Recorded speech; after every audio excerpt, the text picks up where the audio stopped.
करून सोयाबीन आणि कापसाच्या हमीभावामध्ये वाढ करण्यात आली आहे। मुख्यमंत्री शिंदेंच्या पाठपुराव्याला यश आल्याचं पाहायला मिळतं आणि त्यामुळे शेतकऱ्यांना मोठा दिलासा मिळाला आहे। कपाशीला 7,121 रुपये प्रति क्विंटल हमीभाव मिळालेला आहे, तर सोयाबीनला 4,892 रुपये प्रति क्विंटल हमीभाव मिळाल्याची माहिती आहे। सोयाबीन आणि कपाशीसाठी खरेदी केंद्रांची संख्या वाढवा असे निर्देश सुद्धा मुख्यमंत्र्यांनी दिल्याचं दिसलं।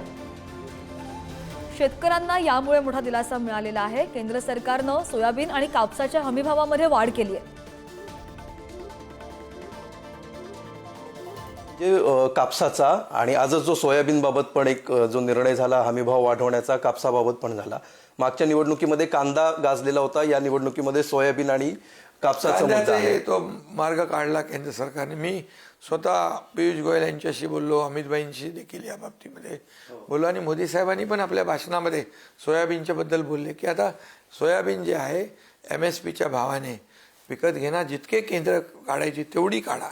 1-1 किलो सोयाबीन असेल तेही घेणार आणि 15% मॉइश्चर असेल तेही घेणार, असा निर्णय झालाय आणि 4,298 रुपये त्याचा भाव मिळणार। कापसाला देखील 7,121 रुपये आणि 7,521 रुपये हे दर मिळणार आणि CCI तो विकत घेणार, हे ठरलेलं आहे। आता शेतकऱ्यांचं जे भाव कमी झाले ते भाव दर जो आहे तो गॅप फिल करणार आणि शेतकऱ्यांना कुठेही तोशीच लागणार नाही, शेतकऱ्यांना न्याय मिळेल। 4 दिवसापूर्वी निर्णय झालाय। निर्णय काय? नाफेड 12% ओलाव्याचं सोयाबीन खरेदी करायचा निर्णय, परंतु ओलावा 15%। मग करायचं काय? शेतकरी आपला माल सेंटरवर घेऊन जात होता, पण तिथं खरेदी होत नव्हती का तर नियम अडथळे येत नव्हता। ते नियम बाजूला सारून आता ओलावा म्हणजे मॉइश्चरचं प्रमाण 12च्या ऐवजी 15चं स्वीकारायचं नाफेडने जाहीर केलेलं आहे।